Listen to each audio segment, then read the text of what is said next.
दोस्तों, अगर आपने एरोप्लेन को टेक ऑफ करते हुए देखा होगा तो आपके मन में ज़रूर सवाल आया होगा कि जो एरोप्लेन होता है वो टेक ऑफ कैसे कर लेता है,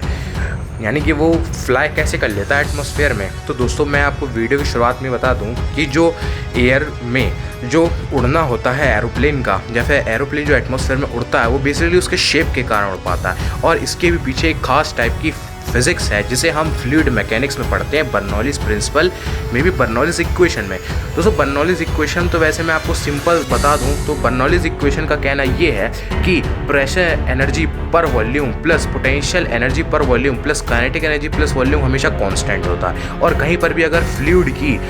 यानी कि फ्लूइड क्या होता है, जो टेंडेंसी होती है इसके पास फ्लो करने की, और एटमॉस्फेयर में जो एयर है वो भी फ्लो करती है, इस वजह से एक एयर जो होती है वो भी फ्लूइड ही होती है। तो बर्नौलीज प्रिंसिपल हमें ये बताता है कि अगर हम वेलोसिटी ऑफ फ्लूइड को हाई कर दें तो वहाँ पर उस पॉइंट पे प्रेशर लो हो जाएगा, और यही कारण होता है एक एरोप्लेन का टेक ऑफ करने का, यानी कि एरोप्लेन का उड़ जाने का। दोस्तों, होता क्या है कि अगर आप एरोप्लेन को सामने से देखेंगे, फॉरवर्डली इसे आप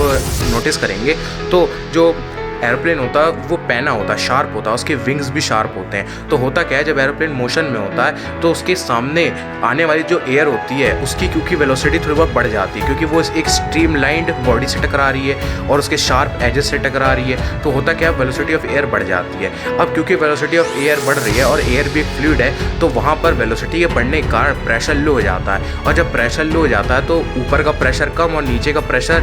ज़्यादा होता है। मतलब ऊपर का प्रेशर जो होता है वो बेसिकली कम होता है एज़ कम्पेयर टू नीचे के प्रेशर से। नीचे का प्रेशर ज़्यादा होता है, सिंपली आप ये समझिए, और ऊपर का प्रेशर कम पड़ जाता है। और हमें पता है कि कोई भी चीज़ हायर कंसंट्रेशन से लोअर कंसंट्रेशन में जाती है, यानी कि जो हाई प्रेशर है वो लो प्रेशर की तरफ मूव करेगा और हाई प्रेशर जो है वो लो प्रेशर की तरफ जाएगा।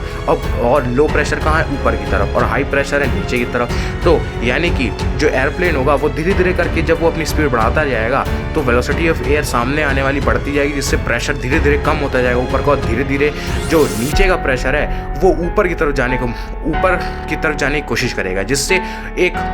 प्रेशर लगेगा एक एरोप्लेन पे और वो अपलिफ्ट करने लगेगा, ऊपर जाने लगेगा। तो ये बेसिकली जो ऊपर जाना होता है एरोप्लेन का वो उसके शेप के कारण होता है। अगर हम एक एरोप्लेन को बिल्कुल रेक्टेंगुलर शेप में बना दे तो वो कभी उड़ नहीं पाएगा, क्योंकि वो वेलोसिटी ऑफ एयर इतनी नहीं बढ़ा पाएगा, और या फिर बढ़ा भी ले तो बहुत ज़्यादा उसे स्पीड अप करना पड़ेगा। और ये हम मून पे नहीं कर सकते या फिर ऐसी जगह पे नहीं कर सकते जहाँ पर एटमॉस्फेयर ना हो, क्योंकि दोस्तों ये वहीं पर पॉसिबल है जहाँ पर एटमॉस्फेयर हो, क्योंकि एटमॉस्फेयर नहीं होगा तो फ्लूइड नहीं होगा, और अगर फ्लूइड नहीं होगा तो बर्नौलीज प्रिंसिपल में भी बर्नौलीज इक्वेशन हम नहीं लगा पाएंगे। तो एक्चुअल में जो एरोप्लेन को जो उड़ाने में मदद करता है वो उसकी शेप उड़ाने में मदद करता है, और शेप उड़ाने में मदद करता है, और साथ में एटमॉस्फेयर भी मदद करता है। और अगर आप कोई ऐसे प्लेनेट पर चले जाए जहाँ पर एटमॉस्फेयर ना हो, जैसे मून या फिर कोई और प्लेनेट, तो वहाँ पर अगर आप यही एरोप्लेन उड़ाएंगे तो वो नहीं उड़ेगा। सो दोस्तों, ये था आज का वीडियो।